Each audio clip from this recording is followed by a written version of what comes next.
But anyway, we digress. Yes. We are watching Willow now because Willow was released on the 30th of November. And of course, Willow is a series based on the Willow from 1989? 8? The movie from the time Starring of the 80s. Val Kilmer and Starring Val Kilmer, of course, yes. Warwick Davis. And classic. other people. I don't know who else was in it. Yeah, I can't really say who was the top billed actor in that other than, Warwick Davis and Val Kilmer. Exactly. This takes place like 20 years, 15 years after the first movie.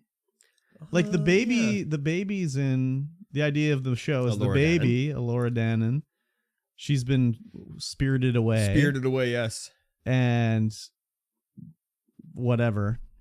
Hidden away. I guess you've away. only watched one episode, so we're only talking about one episode. So I'll let you lead because I watched both. So I don't want to spoil anything. Okay, yeah. So we open up and we learn that Sorsha, of course, has married Mad Mardigan, who's played by Val Kilmer. Yes. And Sorsha is played by the woman who played Sorsha in the first. I do enjoy that about show. These Disney movies. They get the old people back. Yeah, so. no, I think that's absolutely brilliant that they do that. Yeah. And they've Except had maybe twins. Boba Fett. Yeah. They've had twins. I can't remember the names of any of them. Hang on. Let me pull up a name list. It's Arik and I think his name's Arik. Eric, and I can't remember her name. Damn. Yeah. Hang on. Willow characters. No, 2022. She. Yeah. What was her name? Damn. We're so very unprepared here. Yes. She had a nickname. Kit. Kit. But that's not her real name. That's her nickname. I Princess think. Kit. That's what everyone calls them. And Yeah. Eric, Prince Eric is He's a man spelled whore. AIRK. Yes. Eric. He's a man whore. A little bit. A man whore. Yes.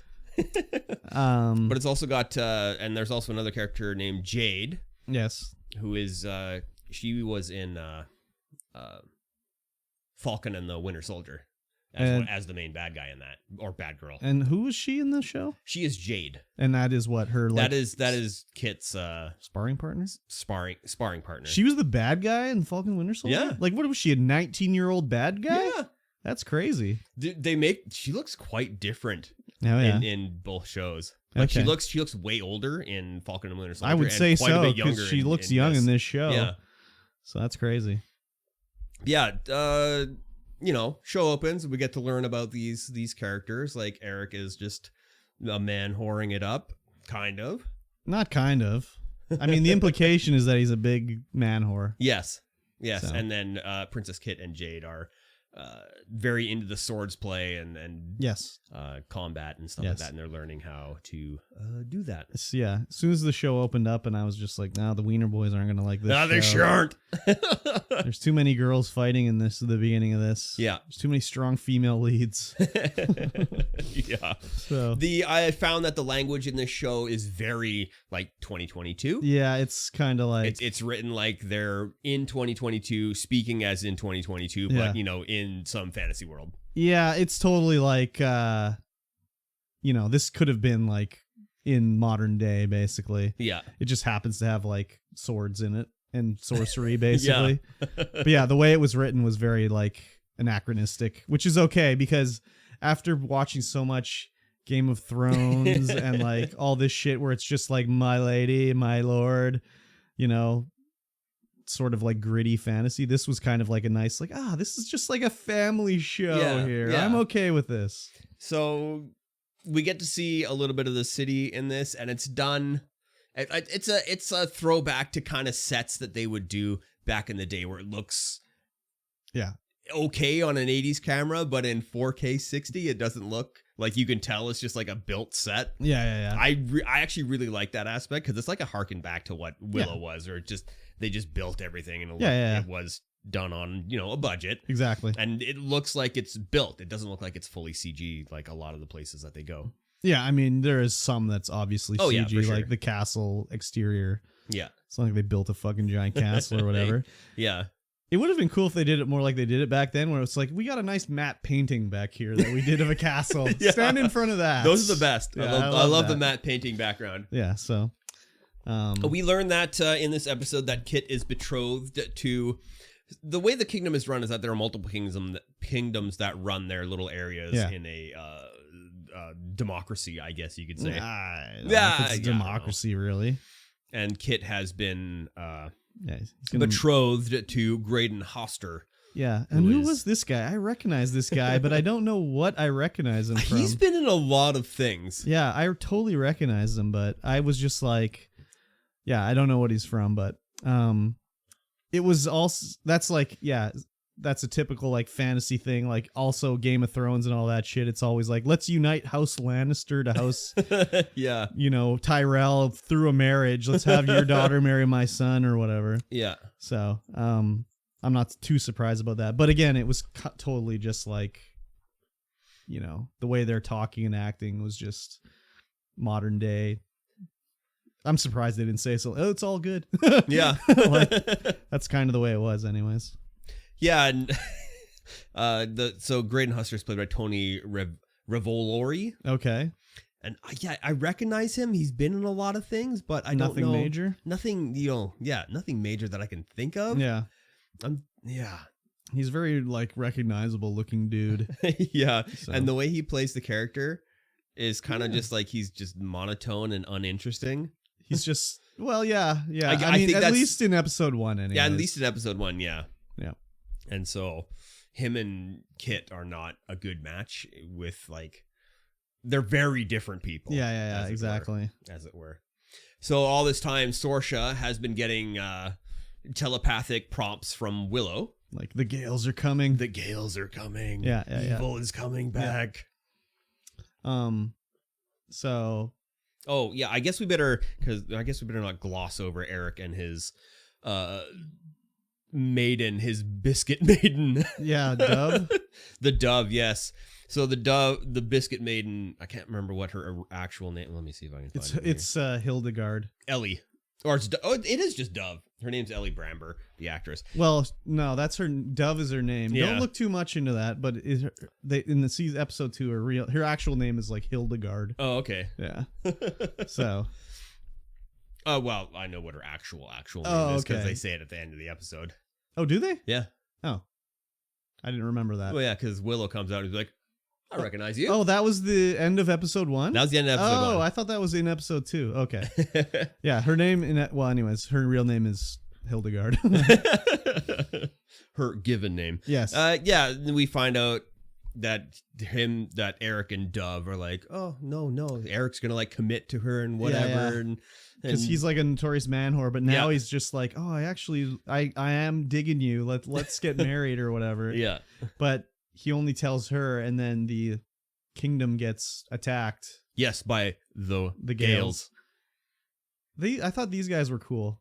Oh yeah, they were creepy as frig. Yeah, like skin just like clammed over their eyeballs and stuff. That thing is called the Necromancer. Oh, because I watched it with subtitles. I did too, but I don't recall. Maybe that was in episode 2. Then that could be, yeah. But like I don't even know what she was. The woman winged thing that flew down to kidnapped Eric.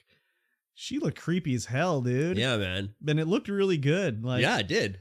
The CGI was good, so it wasn't like. I think they did a lot of practical. Yeah, maybe, but it looked really good. Yeah. But they have a fight and they show everybody kicking ass and taking names. Sorsha comes out with her sword and Kit comes out. Jade's there too. Everyone can fight in this show. Yeah, everyone can fight, but then everyone just kind of like the Gales just kind of peace out and they're like, "Where's Eric?" Yeah, they're like, and "Oh so shit, they've taken Eric." Yeah, so Eric's been kidnapped. Yeah. So the way they were talking about this, it's like Elora Danan, she's the key to all this. Yeah. I mean, I haven't seen Willow in a million years or whatever, so I don't really remember. But I was kind of thinking that, like, Sorsha was Elora Danan's mom. So then when the implication came by that she was Elora Danan, I was like, oh, she was making out with her brother. Like, that's fucked up. But, like, who's her mom? Because nobody knows. It's like they just put her into... Because she has the tattoo on her arm, or the birthmark on her arm, that she is a Laura Dannon and is going to unite the kingdom and bring the end to all evil. Yeah. They just kind of, like, you don't actually see who it is. They just stick her in the water. But then Willow looks after her in the movie. Yeah. But so we don't know who her mom is or whatever. Yeah. I definitely don't think it's Sorsha. I was thinking it was Sorsha because, like, the whole first Willow movie is like Sorsha has to take out her mom, right? Well, the first Willow movie, Sorsha is after a Laura Dannon trying to get her so that she can be killed. Well, how did she turn good then? She turned good because, Val Kilmer and his Mad Mardigan and his good luck charms. Oh. And so she eventually falls. His slapstick humor? His slapstick humor, yes. Okay. It's been so long. So I thought Sorsha's mom was trying to kill Laura Dannon and she stopped her mom. No, eventually she did. Okay. Yeah, I need to revisit eventually Willow. Sorsha turns good. And then stops her mom. Oh, okay. Because she realizes that her mom's insane. Okay. Yeah. So anyways, but they have to go, like, rescue Eric. Yeah. And Kit's like, is that her name? Kit? Kit, yeah. She's like, I got to go do it. And her mom's like, okay. Sounds good. She's like, no, I said I'm going to go rescue my brother. And she's like, yeah, I said it's okay. So then they make their little fellowship to go to go rescue him. And it's like one of the old ass knights, Kit, Jade, and Borman and Prince Graydon. Oh, Borman, yeah. Borman was in the prison. I don't know why. Why was he in the prison? We don't find out till the next episode why he's in the prison. Yeah, I think. Like they're like, oh, Borman, and like the queen is always going down to talk to Borman, and when the Gales come, she lets Borman out to go fight them, and then he tries to escape. You don't know about why until episode 2, so I won't say why because Mikey T only watched one episode because we had a lot to watch this week. Yes, we did. So we're gonna record Weebus Plebus after this. So Borman, and also they're like, your husband to be should go too. And he's like, what? I'll just stay here if that's cool. And they're like, nah, you're gonna go. You're gonna go. So they have to go on their new fellowship to go rescue Arik, and they have to go through the barrier. Out to the like barrier into the blasted lands, or what is it called, broken lands or something? I don't even know. Well, they got to go beyond the Shattered Sea. So Borman is a man who's been everywhere that we heard from this episode, except beyond the Shattered Sea. Nobody goes beyond the Shattered Sea. Well, he doesn't know they're going beyond the Shattered Sea until they go talk to Willow. And Willow's like, yeah, we got to go. She's across. There's an old bag we got to go beat. Eric's over across the Shattered Sea. And Borman's like, the Shattered Sea? Are you crazy? So after they leave the city with their crew, they realize they're being followed. Yes. And they find out it's Dove that's following them. Yeah. They're like, she's like, I gotta go. We gotta find. I gotta rescue Eric. Yeah. He said he loved me. Yeah. And they're like, whatever, you can go back. And then she's like, I can cook. And they're like, what can you cook? So she cooks, and they're like, "Oh, that's pretty good." What did she give him? Like weasel stew or something? Possum stew. Oh, possum stew. Yeah, and Borman takes the first bite, and he's like, "Oh, yeah, okay, yeah, you can come with us." So she actually takes off at first light before anyone's up to go and try and find the gate to the barrier and get through, because you can't go through the barrier. The barrier's there to keep everything out and everything in. Yeah, and there's one gate that is being guarded by a garrison. Yeah, and so Borman knows where it is. Yeah, or is it the old? No, I think commander? It's the commander guy. The Knight Commander knows where it is. But we find that Dove is like trying to get across this chasm, because there's a chasm and then there's the barrier. Yeah, and she's trying to get across the chasm on a fallen over tree. No trees anywhere else for 1,000 leagues. Yeah, but there's a fallen over tree across the chasm there. Yeah. And at that time, the company is just making their way to the garrison.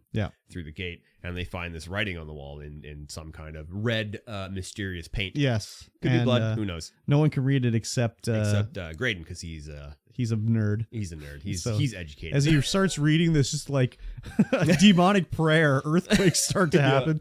While Dove's crossing the mysteriously placed log across the chasm. If I started to read some like demonic script and I read like one line and an earthquake happened, I'd be like, I'm not going to read it. Yeah, I'll just read it in my head. I'll read it in my head I'll give you the gist of it. I'll give you the gist. So the earth's shaking. The earthquake's shaking, and so Dove's on the thing. She's got to hurry it across. She hurries across. Yeah. She gets to the barrier. The barrier is like blocking her left and right as far as she can see. And she's on like a strip of land like 10 feet wide with nothing on it. Yeah. She sees a butterfly on the barrier, so she realizes that, well, she can probably touch it. On the other side of the barrier. On the other side of the barrier, yeah. So she touches the barrier, and then she just parts the barrier. She's just like, I'm just going to make a little hole in the curtain here and walk through. And I was like, really? That's how you can get through the barrier? You're some kind of wizardy thing. What's going on with her here? Witchy, wizardy enchantress kind of thing. And I'm like, okay. And so they get through to the other side. She gets through the other side and starts walking. The other crew gets through the other side. They realize the garrison's just abandoned. There's nobody there. And everyone's like, what the hell's going on? And so they start riding off on their horses, and they come across Dove, who's somehow like 1,000 miles ahead of them. Well, she left earlier in the day. So yeah, but she's on foot. Yeah, but and they were at the barrier at the same time. Maybe. Well, I mean, yeah, they showed it in the show. They were at the barrier at the same time, but I just assumed she was there earlier at the barrier, basically, because she rode and abandoned her horse on the other side of the barrier. But this scene here, when they meet up and they're like, you can't be alone here, and the old guy's like, it's really dangerous here, and I just was like, okay, rest in peace to this guy. Just thunk. Yeah, he gets shot by an arrow. Like, as soon as he started talking, I'm like, well, this guy's dead. And he gets arrowed. So what are these guys called? I don't know. There's some kind of marauders. Skull Riders or something like that. They're like after him. Yeah, they're from the first. They're in the first Willow, the movie. They know Borman. They know Borman. They know Borman. They're like, hey, Borman. Yeah. So, what are you doing? So they're like trying to escape, and Borman's whatever, knocking a few off the horse or whatever, and they're dodging arrows and stuff. Like, this is like a family show. Yes. So like, it's kind of like, okay, they're dodging these arrows, like after whatever, but it's cool. Yeah. I'm okay with it. So they're like charging towards like a cliff with water, and like, Borman's like doing some chant, and the horses yeet themselves off the cliff, and they're in the water or whatever. And they finally get across, and they're like, what does that word you were saying mean? Like, she's like, oh, it's old Andorian for like stop running or something like that. It's like, okay, this is stupid, but whatever. Yeah. So they got away from the marauder guys. Yeah. And then they finally make their way to the river where the Willow Nelwyn people live. Nelwyn, yeah, that's the word. Yeah. And they come across their village is just destroyed, abandoned and destroyed. But there's one little Nelwyn guy there, and they're like, hey, we're looking for Willow. And he's like, you found him? I'm Willow. I'm Willow. And we're all like, no, you're not. And they're like, oh, we need your help, Willow. Like, we got to go rescue Arik and, blah, blah, blah. And then Willow's like, it's cool. I'll come out. And they're like, she's telling the truth. And they're like, how do you know she's telling the truth? He's like, I read her mind. And then he comes out. He's like, I'm just kidding. I didn't read your mind. I don't know how to read minds. Just Willow's so charming in this movie or show. I mean, he always is. I know. And then he looks at Dove. Yeah. And he's like, I know you. And he puts his hand on her arm, and suddenly the birthmark for his back. Yeah, is back on her arm. She's like, you're Laura Dannon. And I think that's basically the end of the episode. Yeah. Damn, I wish you would have watched episode 2. Oh, I wanted to. But I was like, I'll just watch one. That's okay. We'll watch episode 2 and 3 for next episode. Oh, okay. Does that sound good? Yeah, sure. Okay. I was like only one for this one because there's all this other shit we have to talk about today. So yeah. Otherwise, we'll be here for 10 hours. Yeah. So I was actually kind of surprised that they revealed Laura Dannon this soon and that it was Dove. I don't know how many episodes it's going to be, this whole series or whatever. Like, I don't know. Maybe it's only 6 episodes. Like, I don't know. They have to be like, let's get moving here. Yeah. Oh, the other thing, too, we forgot to say is Kit a lesbian? Yeah. Like, but Jade's not down with it? She's not down with OPP? I don't know. I don't know either. Because Kit gave her a very sensual kiss when she was going to leave. She sure did. And Jade was kind of like, yo, I'm your friend here. We've been friends a long time. So who knows what's going on there. That was the other part where I was like, the Wiener Boys are going to hate this. Oh, yeah. Oh, yeah. But I enjoyed it a lot. Yeah, so did I. It was just like whimsical. Very whimsical. It was whimsical. I thought it was, and like Willow, I mean, Warwick Davis is great. Yes. I've always enjoyed Warwick Davis. The humor was like kind of like a Marvel-y, don't you think? No, I think it was more like Willowy. Yeah, I guess so. I don't remember Willow, so I don't know if there's like a whole bunch of humor like that in Willow. But I mean, at the beginning they showed like clips of the original movie, with Val Kilmer in it, which I kind of was surprised. But they showed him like falling down slapstick, like, hey, how's it going on? And he falls to the ground and stuff. So I was like, okay, Willow back in the day was probably a little bit of the, it was kind of like it was a family movie. Yeah, it was a family movie. So, I don't remember Willow that much. It was a scary family movie. I don't remember it, so there were parts of it where I was just like, "Oh my god!" Yeah. I'll have to revisit it and see. Mom would fast forward the VHS. Oh wow! Thanks, Mom. We can't watch that. Yeah. But yeah, I enjoyed it. Yeah, and me too. Episode 2, I enjoyed as well. Very good. We'll talk about that next time. Excuse me. Did you ever play the Willow NES game? No. Man, I loved that game. Yeah. Yeah, dude. It was a good one. It was like a Zelda RPG. Like you could level up and do dungeons and stuff like that. It was pretty good. I probably would have liked it if I played it. Yeah. Oh, wow. The graphics are pretty impressive. Yeah, it's kind of cool. That was 89. Yeah, it was a kind of cool game. Yeah. So, yeah. Anyways, Willow, I recommend it. If anyone hasn't watched it, I would say you should check it out. Listen to this. Well, I mean, probably shouldn't have listened to this segment. I mean, the only major spoiler was Elora Danan, who Elora Danan was. Other than that, it's not really a spoiler because they reveal it at the end of the show or the end of the episode. Yeah, it's not like it's like some mystery throughout the whole thing. Yeah, definitely not. So definitely not a mystery. The one thing we did miss is that the implication was like the captain of the city guard was like possessed because he was like the necromancer was like pinning him to the ground with his like burning staff or whatever and doing like this evil chanting. Yeah. And then he looked like he had at the end, I think it looked like his hand had like black lines on it or something. So it looked like he was infected with something. Yeah, he had the macula. Oh, it was the macula. Fuck, I had no idea. Sure.